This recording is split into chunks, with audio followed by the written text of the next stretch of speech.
Why, hello, and thank you for choosing the Vegan Luna podcast. If you came here to listen to influencers, business owners, people that are really making a change in this world and really creating some amazing ideas and amazing inventions, then you came to the right show. This show showcases some of the top people in the world that are making an impact, whether it's the environment, whether it's for health, or whether it's for the animals.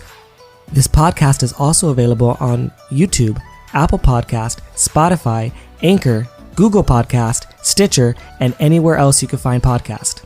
I'd like to thank my sponsors, Purium, for providing some of the best organic superfoods that you could find on the market, as well as Vegan Nation, who is the first ever company to create a cruelty-free currency. Hello and welcome to the Vegan Luna podcast. We're here with another super special individual, actually in New York right now, and we are going to talk about business today, which is super exciting. I'm always excited to talk about business. I think that in the plant-based world, it's growing super fast, and I think that there's a lot of business to go around, and I'm always fascinated with people that are able to do that. But before we get into that, I really want to talk about I actually want to ask you our quick vegan questions. So today we have 3 quick vegan questions, and those questions are designed to be relatively quick. But if for whatever reason it's something really passionate that you really want to talk about, like by all means, have at it. But they're designed to be relatively quick, so we get to know you a little bit more. All right, so question number 1. What will it take to get to a vegan world? So first of all, thank you, Kevin and Luna podcast, for having me on, giving me this platform to share my voice. When we look at getting to a vegan world, I think it's starting, we came together to talk about business. And I think one of the things that it'll take to get to a vegan world is the business of plant-based. The economics is moving the needle. I think sometimes when we talk about the business of something, it can feel like we're talking about it in a negative way. But I feel like the reason we're seeing so much growth in plant-based is because people are realizing that there's money to be made here and there's a need in this marketplace. And that's what I think it's going to take to get us to plant-based. Yeah, I think that's going to be a huge help. I think it's interesting too, because if you think of like an entrepreneur or you think about a successful business owner, oftentimes, even those two may be one and the same, oftentimes the best like entrepreneurs and the best business owners are the ones that solve the biggest need. You know what I mean? Like if there was someone that could create like a very cost-effective way to desalinate the water in the ocean, they'd be the richest man in the world. You know what I mean? To create that much water, that was a very, cost-effective way. Anyone that could solve the biggest problem in the world often gets the biggest, reward. Right? Like look at like Elon Musk, for example, and creating the Tesla. You solve a problem. Hey, we have a problem with gas vehicles. Let's make an awesome electric one. Hey, we need to maybe colonize another planet. Let's figure out how to travel to Mars. Hey, we need to fix this LA traffic. Let me build a tunnel underneath the city. Like that's all one guy. That's all one guy. He's trying to solve these problems, and he's a billionaire because of fixing problems, so you're absolutely right. If we see a problem and you're able to fix it, like you're probably going to get rewarded, especially if you're doing something right. So I think that's one key way for sure. Awesome. All right. So question number 2, what do you think is the biggest myth about veganism? Oh, protein. Where do you get your protein? A lot of people just don't realize that they don't have to worry about their protein. And I think one thing that I'm trying to change is that conversation. I'm still struggling because in the past people ask me like, where do you get your protein? And sometimes I'm quick to defend, and we know as vegans where our protein comes from, and we even know per ounce how much protein we're consuming, and a lot of us are very conscious about that. But the fact of the matter is that it's like we don't even have to worry about it. It's kind of like next question, and sometimes it seems dismissive, but I really want to hammer on the point with that strategy that, guys, it's not even worth asking. Like, next. Don't worry about it. Yeah, I think it's mostly because of marketing. You look at the marketing and even just the word, like if you hear the word protein, you often associate it with animal flesh. So when you think of, I'm a human and I want to be healthy, I need protein to eat. So if I don't eat animal flesh, then I think I'm not getting protein, right? And that's exactly what the industry wants you to think. They want you to think that you need this, right? Even on like the USDA governmental guidelines of the food pyramid, it has like protein as a section and there's meat there, you know? And then it has dairy as a section, right? As like, these are things that you need. But we know that that's not true because you don't need those. Otherwise, like even vegetarians, they'd all be dead because they're not eating animals for like thousands of years. But the idea of the protein, right, is very interesting, and it's just, if you don't question it, there's no reason to not believe it, right? So I believe that for a long time. I worked in the restaurant industry for 15 years, and in the restaurant industry, when I'm doing my inventory and checking my counts and checking my stock on hands, there's a section and it's called protein section, and within the protein section, it's all animal flesh. You know, it's chicken and beefs and porks and bacons. Like that's the protein section, you know, and you have a protein section in the freezer, or a protein section in the refrigerator, right? And that's just the word for meat, you know? So when you say, oh, broccoli has protein too, they're just like, what the hell's wrong with you? There's no meat in broccoli. And you're like, no. Like protein isn't, yeah, there is protein in meat, but that meat isn't protein, right? So Right. I think that's why it's so widely believed. So sometimes explaining it in a way, you know, like that's one way to explain it. Obviously there's so many different ways, you know, like I just sometimes say like, okay, like if you go into the hospital, have you ever seen like an area in the hospital that's like, this is the protein deficient section of the hospital? Like you don't have any sections like that. You don't even hear of anyone dying of protein deficiency, right? So it's not something, like you said, to your point, not to be worried about, but also like I was worried in the beginning. I thought the same thing because I thought I needed meat for protein, but then I realized all plants create protein, all of them, every single one. So every single plant you eat has varying degrees of protein, right? You eat enough of them, eat enough calories, you're definitely going to get a wide variety. Yeah, so great. That's definitely a big one. Okay, so the question number 3. This is a question, like a hypothetical question, not necessarily for you directly, but like how can someone answer this question, right? Hypothetically, right? If you can be happy and healthy without consuming animal products, why wouldn't you just do so? I've talked to a lot of people. So just for the listeners out there, I'm a plant-based chef now, and my business is helping people eat more plants. And initially, our mission statement when we were drafting our articles of organization was something like helping people transition to a plant-based diet.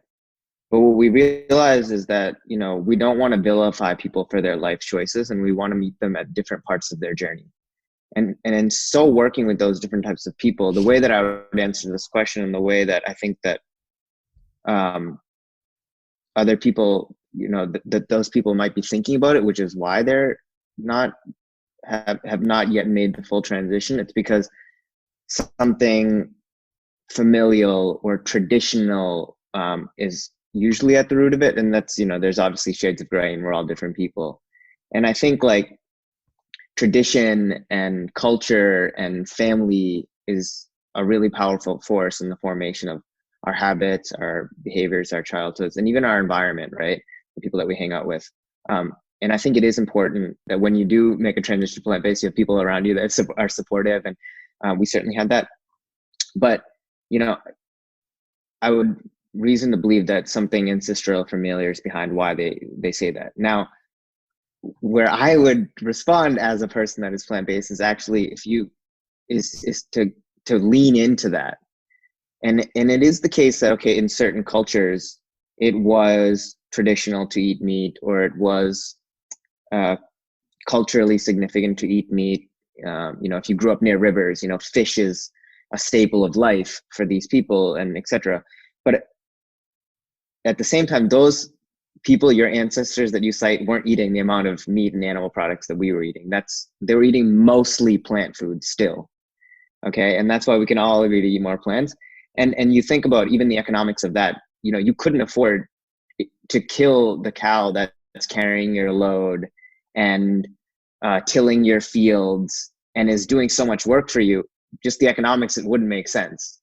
And so it wasn't that easy to just go and eat meat and be like, okay, well, today we're going to do this. So, you know, that's kind of the question and response, the answer and response back to what you asked me. Yeah, great. That's awesome. Yeah, so tell us a little bit about yourself. Who are we talking to? Thank you for answering those quick vegan questions. Thanks. Yeah. No, we're great. I think, so my name is Raj, and I made a transition to eating plant-based foods.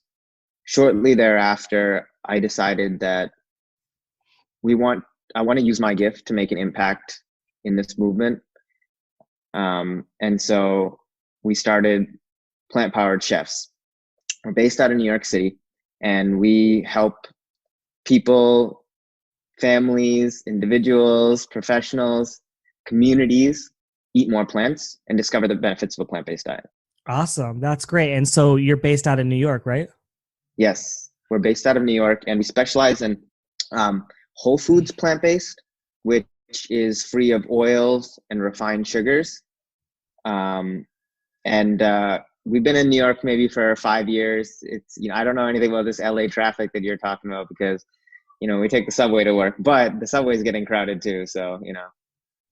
Yeah. So I mean, it's traffic, you know, I mean, it's like you see traffic in New York. It's the same, you know, as far as how traffic goes.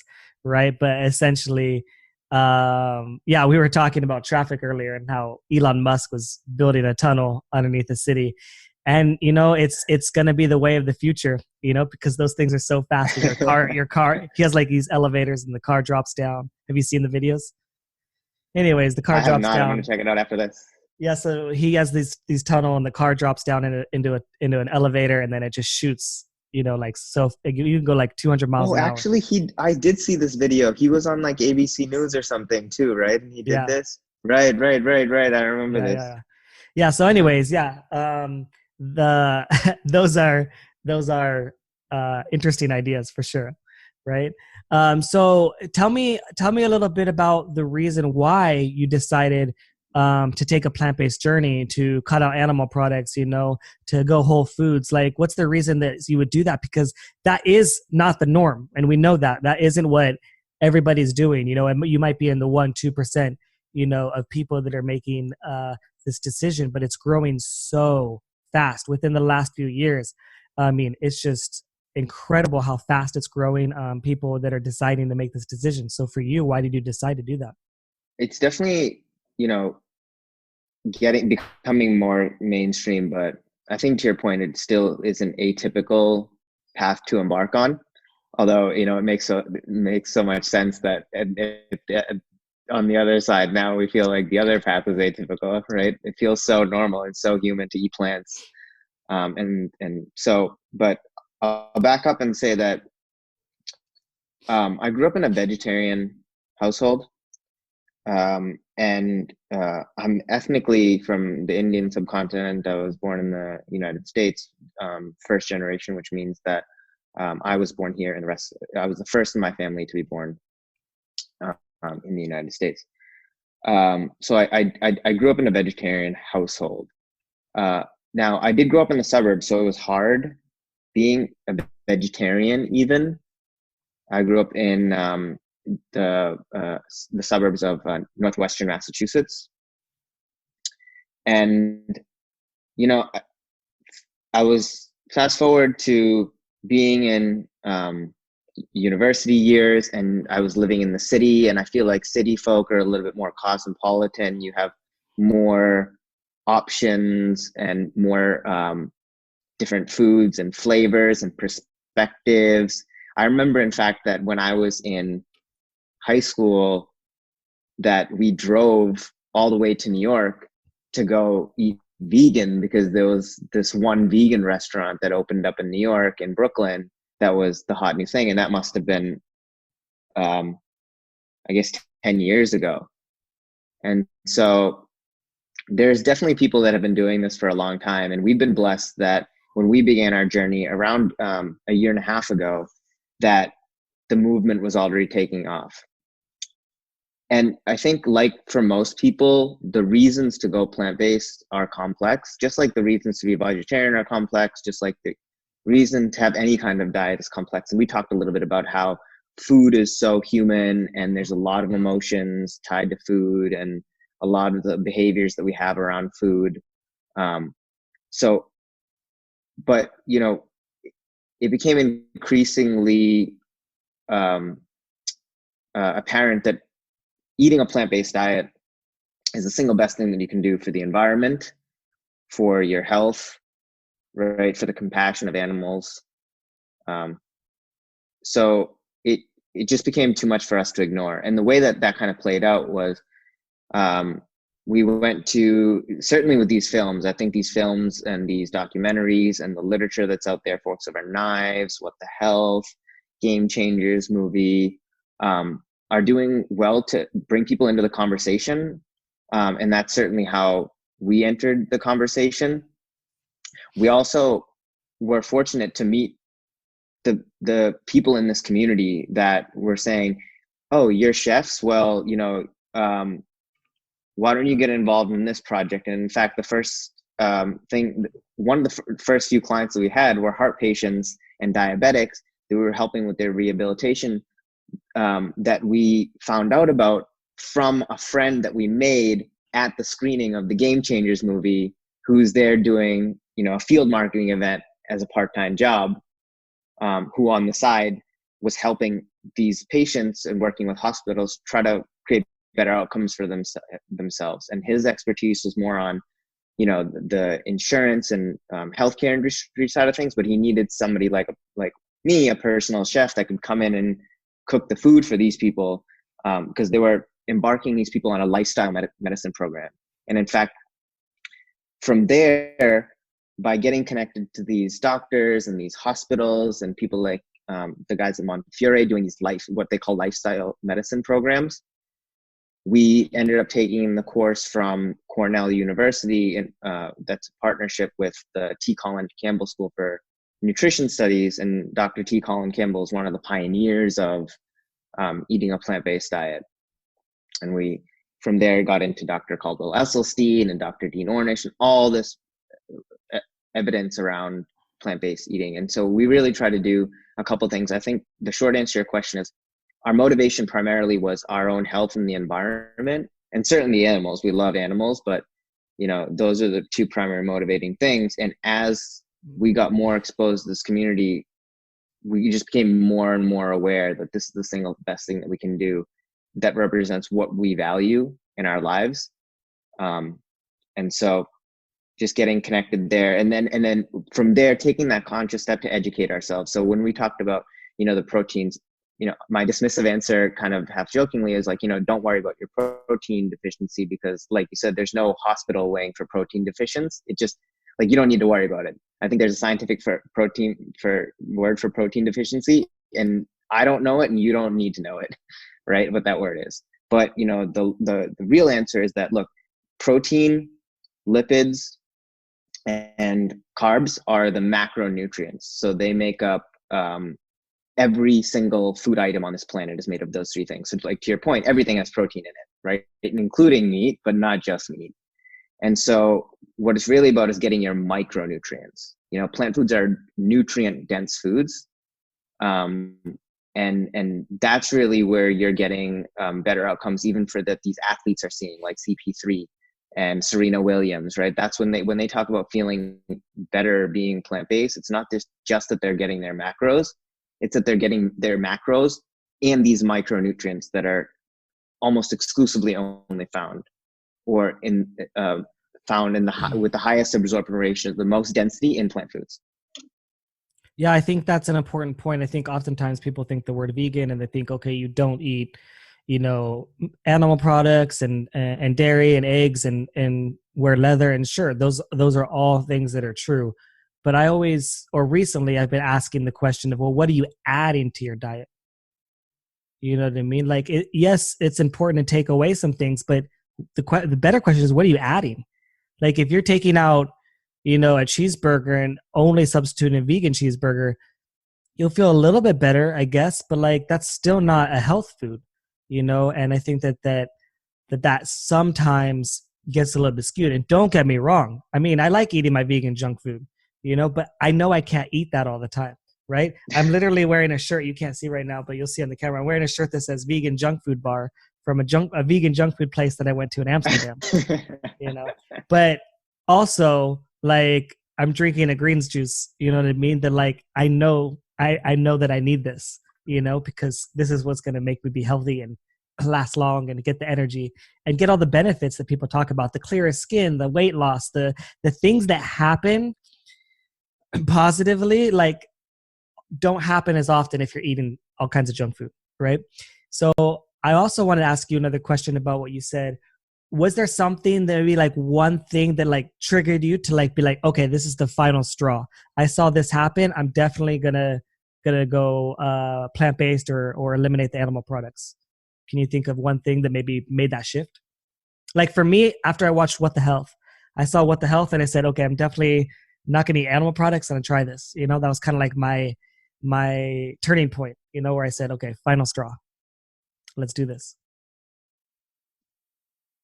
Yeah, I mean, I think it was, you talk about the straw that broke the camel's back. I think that's important because there's many straws, right? And it's like, it's just that one final one. And for us, you know, along with being in that community and seeing like the environmental benefits, when we took this course from nutrition studies and we learned more about the science of why plant-based is the best diet, for example, that insulin sensitivity is related to the fat that's found in foods and not the sugar that's found in foods.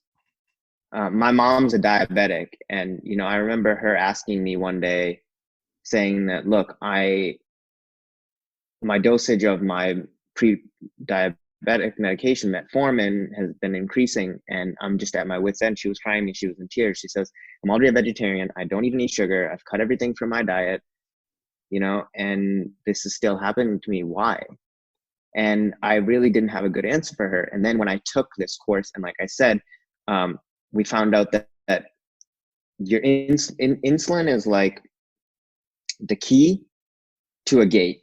Okay. And for years, and this is stuff that they don't even teach you in medical school, because we've talked to the doctors on this, and they've said that they do not teach you this in medical school, and this is the problem, and this is why we're trying to do lifestyle medicine. And I know now more about insulin sensitivity than these first year med students and even these doctors, which is a whole separate conversation about, you know, finding the right doctors and creating. And I'm glad that there's other businesses that are creating those kind of outcomes and trying to do that in healthcare. You know, ours is kind of food, but the point is that the insulin is like the key to a gate, and that gate, for years we believed that just because there's a relationship between sugar and the malfunction of that gate, that sugar was the problem. But sugar is not the problem, because correlation does not equal causation. There's a correlation between sugar and the subpar function of that gate, but the true cause of it is fat. So when fat gets around that gate and it clogs it, the key, that is insulin, can no longer open that gate, and it takes more and more insulin. And so what you really want to be doing, and what I told my mother, is that and even can I though add something to that really quick? Sugar. Yeah, please go ahead. And the gate that you're describing, right? Behind that gate that's trying to get in, the gate is to the cell, right? So the fat is blocking the cell, right? And so the key to that gate that you're trying to open is going to get that sugar that's in the blood into the cell. But the fat is blocking the cell door, right? That door that you're talking about, for the sugar to get in. So when you look at and you take a blood sugar count, your blood sugar is too high. That must be the issue. Well, the issue is that sugar is ready to get into the cells, but it's being blocked by the fat. And that insulin is going to get it in. That's exactly right. Yeah. That's exactly right. And so what the real key is, and this is why we pursue a whole food plant-based diet. So this is kind of part two of our transition is we started off, kind of vegan plant-based. And then we went whole foods plant-based. And it's because we realized that these refined sugars, even olive oil and even canola oil, even these vegan oils and refined sugars are terribly bad for you, and you're not going to see those outcomes if you're eating those. And so we don't add any oil to our foods, and we don't do it for our clients either. Yeah, that's great. And then there's like even another level, that's an interesting point, is like organic, right? And the pesticides and the herbicides, and then you have that also as well. So that's why it is very important too, like that vegan doesn't mean healthy. And it's so frustrating when people say, "Oh, why are you eating that vegan burger? It's not even as healthy as a meat burger." Who's what? Like, this is not a health food. I'm not going to go point at a donut and say this is a health food, or some ice cream, right? But yeah, it's the whole foods. It's eliminating the oils and the refined sugars, and then organic, and adding those things. That's why it is important with what you're adding. And guess what? When you add these things, right, and you add the right things, and you add the right nutrients, and you add the right foods, right, and you don't put in any toxic foods into your body, right? Your body heals. Your body is trying to heal, but it's like you're damaging your body. You're damaging your body like 3 times a day potentially if you're eating a lot of toxic foods, a lot of toxic products, and it could be really tough, even for some vegans out there that are listening, and they're like, oil, like, what are you talking about? What's wrong with oil? Like, olive oil is fine or whatever. Like, that's a whole interesting topic on its own. But just essentially, if you think about oil is so calorie dense, right? It's one of the highest amount of calories per gram, something like 8 calories per gram, which is more than like almost any other food out there. Well, And what your body does is your body is designed to get calories. So when you eat oil, anything high in oil, fries, your brain is saying, great job, keep it up, excellent, because you're getting a lot of calories, but those calories are so empty and so low in nutrition, that it definitely isn't a good thing for you. But that's just one example for sure, the oils. But yeah, so that's very fascinating. So if you want, can you tell me more about um maybe some benefits that you received health wise? Like, did you receive any benefits? Did you convince your family member that was pre-diabetic? Were you able to have some wins with your health, or people that you know? so I think I'll start with myself, and I think that's probably the healthiest route. You can't help anyone unless you help yourself first. So definitely, I've seen the benefits of being plant-based, and then whole foods plant-based, especially. Um, there's a couple measures of success there. One is, just the physical stuff. So I've dropped 2 pant sizes, and I'm back to my what is my normal healthy weight for my range, for my height, etc., which has been fantastic.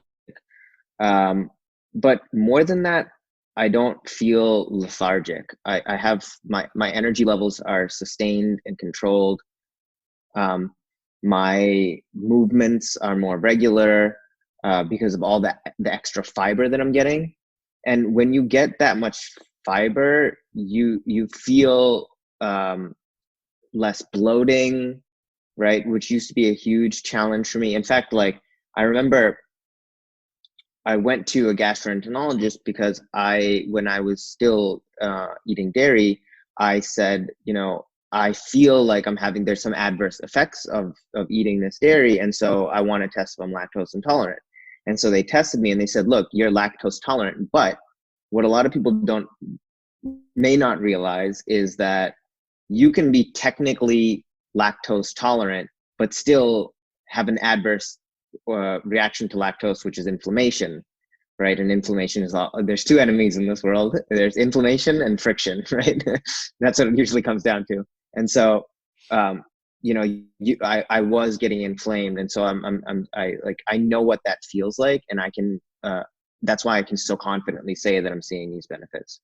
But you know, where do you start? My skin is clear, everything. It's been fantastic. Now, in terms of the people in my life, it's a work in progress. So we talked a little bit about how, as a business, our mission is to help people eat more plants. And you know, one of the things that is probably our biggest challenge is meeting people where they are in their journey and not vilifying them for their life choices. And I think sometimes it takes time. You want to start a conversation, because I think, as maybe some of their listeners can relate to, when you go vegan or plant-based and you make this change, just like how anyone makes a change, like for example, these people that made a change to keto, you know, they're seeing some information, and albeit like, you know, maybe it's the wrong information, or, you know, like we know that it is not, you have to still empathize with them and they believe in it. And so actually we share that in common with some of these people, that we want other people that we care about to be healthier or live longer lives. And so certainly there's malicious intent out there in the world with misinformation and marketing, and you learn a lot about how the dairy industry and these lobbies work, etc. But I'm talking about your normal people. You have to find common ground, and you have to meet people where they are, and you have to lead with empathy. And so I think it can be tough when trying to make change with the people that you care about, when you feel so passionate about something, because you have a tendency to maybe shut people out, or become defensive, or they become defensive, or just wear people down and hit them over the head. But you need to find ways to make real change. And a lot of times that starts with love and respect and listening and empathy, and definitely patience. And so for the people in our lives, certain people have taken on to it more quickly. Mostly that's likely a condition of themselves and where they are in their journey, but it could be the way that we've delivered our message. You know, maybe we delivered our message to somebody and they didn't resonate with them. And it's going to take them a little bit more time on their journey, but other people maybe, but I like to believe it's mostly about the person. And so specifically for my mom, I'm working on it. She's definitely reduced her consumption. She's, when we led with the evidence, she started to talk to her doctor about that and asking these questions like, oh, you know, but somebody told me that insulin sensitivity is linked to fat cells. Like, I mean, to think like that she was going to say that to her doctor a year ago is like mind-boggling to me. So that's progress to me. So, you know, we're all trying. Yeah, that's great. Awesome. So tell me a little bit about what you do now that you have this passion and you have this fire, and you talked a little bit about business. Maybe talk to me more about what you do within your own life to give back, or to educate, or to help inspire others, you know, or help animals. Definitely. So food has always been my passion. I'm in technology now in my day life, but you know, by night I'm a vegan crime fighter, right? Like a vegan Batman, right? So in our spare time, we're running a small business called Plant Powered Chefs, and we started this business because we were so grateful that when we were starting our vegan journey, that there was people that we could turn to that weren't vilifying us for our life choices, that were working with us, and then there was other people that have been vegan for so many years, and you know, their role was to really guide us and coach us and help us, you know, because in the different parts of your life, different people can do different things. So like, you know, that in that first group, those are people that supported us and didn't judge us, that maybe aren't vegan themselves, but you know, at least they didn't stop us in our path or throw up a roadblock or make us feel some sort of way. And then we had those people in our lives that have been vegan for a long time and have done this and helped us with the tricks and tips. How do you read nutritional labels? Oh, actually, you know, these are the foods, as you talked about, that you can add to your diet. Giving us that gift of that perspective that, hey, like my life isn't deficient and these are all the things that are available to you. Hey, did you know that this is also, you know, a checkbox or whatever? And so in taking all that, we wanted to create Plant Powered Chefs to pay that forward. And the way that we do that is our primary business is we do batch meal preparation for individuals and families. We have a select few clients around New York City. It's a big city. We have to manage our time, and our clients pay us well. And, we're very happy there. The other part of our business is actually catering for one-off events. And so that's great because we don't have a commitment like we do with our weekly clients. But we are able to ad hoc say, okay, you have a 100-person party or a 75-person party. And, we do smaller events too. And so in those ways, we're giving back to those families that are trying to make a transition and trying to do better for their families. In those ways, we're helping individuals do better for their friends that come to their parties, and certainly for companies too. Companies come to us and say, hey, there's 80% of our employees that eat, are the most carnivorous people that you've ever seen. But the other 20%, some people can't have gluten. Some people have a nut allergy. Some people have an intolerance to dairy. Some people have this. And vegan, plant-based, whole foods, plant-based food is the most inclusive food. So when you talk about inclusivity in workplaces, we're getting these really untraditional kind of contracts from these companies that are just trying to look for actually the most cost-effective way to serve the most amount of their employees per their dietary restrictions. So that's been good. But outside of that, we try to give back to our community. So recently we just did a cooking demo. We partner with nonprofits. Like in New York, we have one, Plant Powered Metro New York, and we do events for them. We do cooking demos. We speak pro bono. We have slideware. We hand out menu cards. We give donations. So we're really trying to put our money where their mouth is. We talked about organic. We shop all organic. As much as is possibly available to us. I think legally my lawyer is, pinging me right now and saying, so we try to do mostly organic, and that's really about supporting, what we believe in. We talk about the business of plant-based, and it's important for us to support organic farming, knowing that that's what's going to create more organic farming. Economics, markets move markets, and money moves markets, and public sentiment moves money. And so we're trying to be that change. And then I guess very finally, we have our Instagram and our social presences, our YouTube channels, where you can download all of our recipes or see how we're making things and get inspired. And that way, even if you don't have access to the other things that we do right now, there's still a way that, we're trying to give back and allow you to create what we do in your own home. Yeah, maybe you can share some of your favorite recipes or some of the top recipes that you have. Yeah, so the most popular recipe that we have that we always get across the board tens from our clients is we make this lentil bolognese that's just absolutely killer. And it really starts with our homemade broth, which we do with a little bit of miso paste and a touch of kombu and all kinds of veggie scraps that we use with the onions and sometimes we have squash in there and celery and carrots, etc. It has lentils.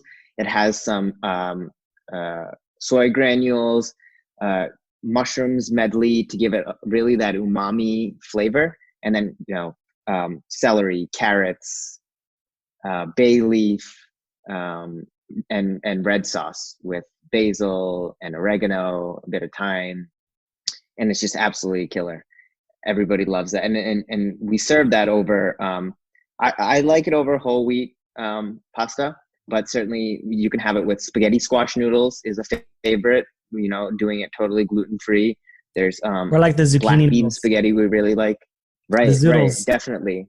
Yeah. So it's killer because our clients will throw it on anything. And then we do the other dish that's really popular for us is an Indian vegetable stew called sambar, Sambhar, and it has everything. It has pumpkin, it has drumsticks, it has cilantro, ginger, tomato, onion, garlic, radish, carrot, eggplant, okra. I mean, it has everything, and it has two different types of dals. So it's super high in nutrients, water, fiber, protein, and it's absolutely out of this world. It sounds Those are the like when top I'm two. it sounds like when I'm cooking and I'm like, you know what? I'm just gonna cut up everything and just throw it together and just eat it all, like in a big stew, like a big pot. And I'm like, great, now I'm set for the week.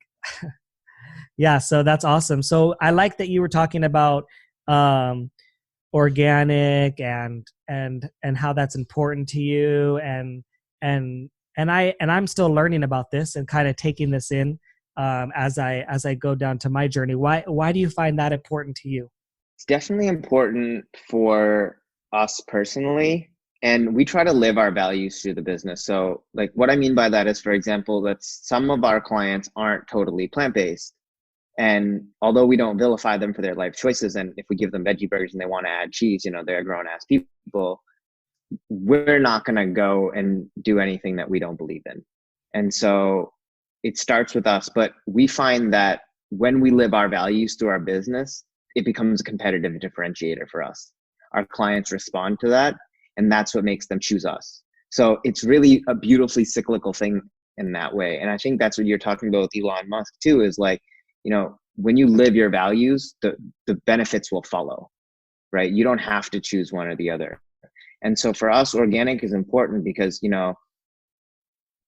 for example, if you really think about it, if I was to put on my hat of empathy and etc., like technically eating meat is not the problem totally, in the sense that, let's say, for example, I'm talking to somebody that doesn't really pay that much attention to animal ethics and etc., and their primary motivating factor is the environment, and they say, okay, I want to, like, what motivates me is the environment. So like we talked about the three pillars that, and again, we're complex, but I would say it's health, personal health, environment, and animals, right? And usually we're all a mix of those. But let's say we have this exceptional hypothetical person that cares just about the environment. Well, for that person, eating meat is not the problem. Factory farming is the problem. And so I think by going organic or buying everything organic, it's not always that we're buying organic because it's healthier for us. It certainly is, but there's more of an argument to be made about the fact that we're supporting responsible farming. And so that's why it's so critical for us to be buying organic. Yeah, even like those companies that also are responsible in the way that they have their packaging, like compostable packaging versus like plastic, right? And so it's all about like how are companies that you're supporting also taking care of the environment, and taking care of being a good steward of their earth, and you can't say that there's not very many companies when you really go down the list that are like, this company whole and through, is great for people's health. It's also great for the environment. It's also great for animals. Like there's not a lot of places that you could find that. So I do think that's interesting, and I understand what you're saying. People see those values and they respect that. They say, you know what, the reason why I shop there, the reason why I buy there is because I support the values of that business, right? So I think that's really cool. All right, awesome. Well, I really like that. That's great. So is there anything else that maybe you want to really add that you didn't add, or maybe is there something that you want to share? The parting thought that I'd want to leave the listeners with is that remember to lead with empathy and respect and patience when talking to your friends, because I'm bullishly optimistic that the future of the world is plant-based, and that everybody is just in different parts of their journey into going plant-based, and that nobody is never going to get there. I think the evidence is overwhelming, and I have hope for us.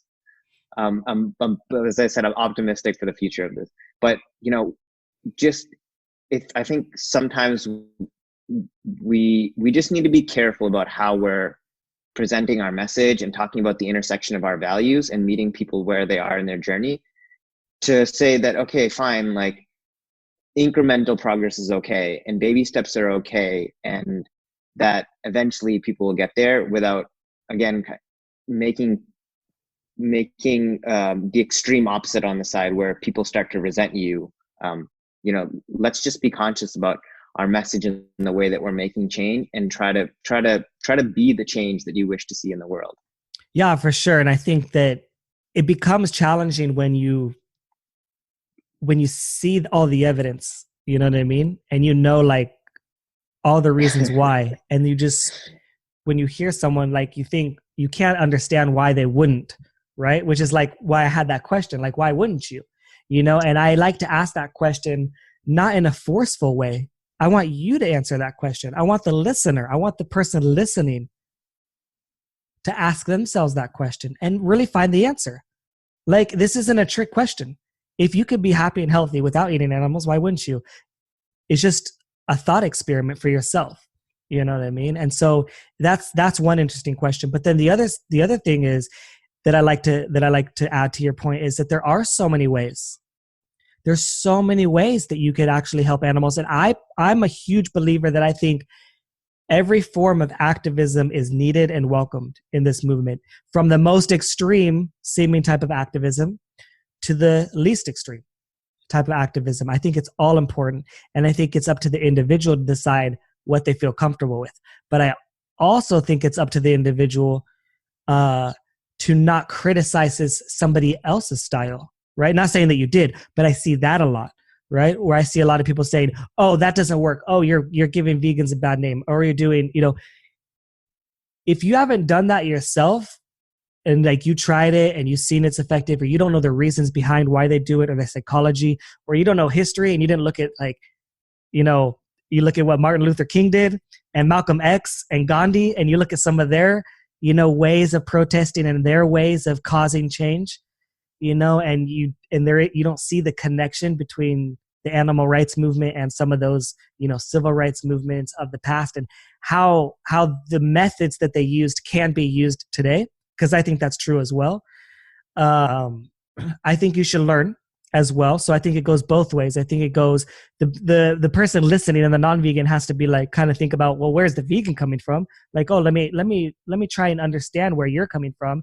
Let me try and see it from your point of view. Let me try and see it from the animal's point of view. Let me try and use empathy. The non-vegan needs to use empathy for the vegan, and the vegan needs to use empathy for the non-vegan, but also the vegan needs to use empathy for the other vegan. You need to ask them what's going on. Like, if you see someone doing something that you think is extreme, ask them why they do it. You know what I mean? And they might have a really good answer for you that makes sense. They might not even know why they do it, and that happens too. I find that a lot of people we like to follow other people. You know what I mean? Like, why do we follow what a celebrity says? You know what I mean? Why do people do that? We like that, so when something is popular, something is important, we want to follow that. So there are people that are doing things that maybe are disruptive, or they are doing things that are damaging, and they don't even know why, right? And someone asked them, hey, why do you do that? Why do you eat animals? Hey, why do you advocate for animals that way? Or hey, why, when you ask the question why, sometimes you learn.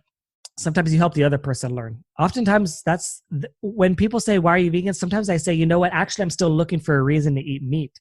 I haven't found a good reason yet, or at least not a good reason that justifies all the other reasons why I don't. Right. So anyways, yeah, I think that's also something very interesting to consider. And actually something I've been really interested in is, like, as organizations grow, like, there's a lot of really good animal rights organizations. You look at, like, let's say PETA, or you look at Anonymous for the Voiceless, or the Save Movement, or DXE, Direct Action Everywhere. You look at some of these organizations, right? And they grow so big. And I always say that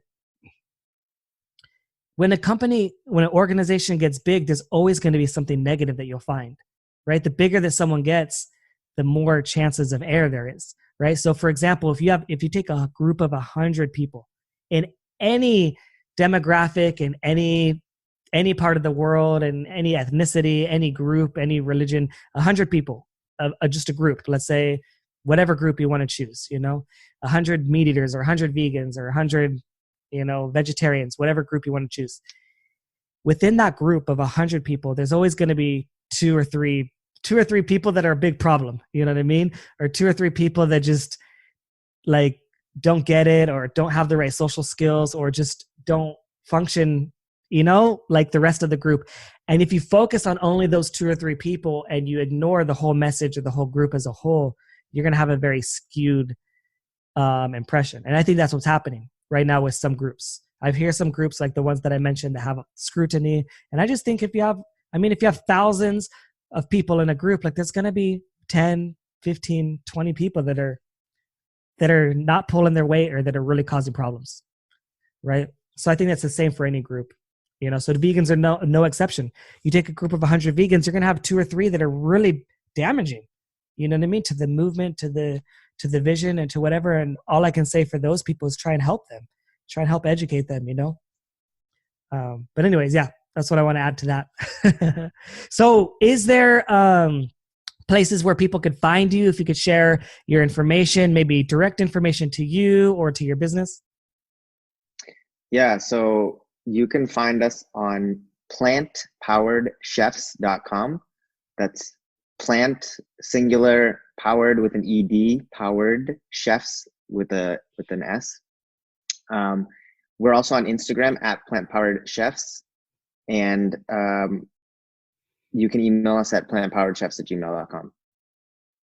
All right, excellent. Well, thank you so much. I had a great time. I can't wait for people to get a chance to see this. And we'll be talking soon. Thanks, Kevin. All right. Thank you, Raj. Take care. Thank you guys for listening to the podcast. Please, please, please make sure that you guys share this with anyone that you think will find this interesting. And also make sure that you guys are subscribed, because I can see a lot of you guys are listening, but you aren't subscribed. So please subscribe. And also don't forget to go to my website where you can leave comments and see more content at veganluna.com.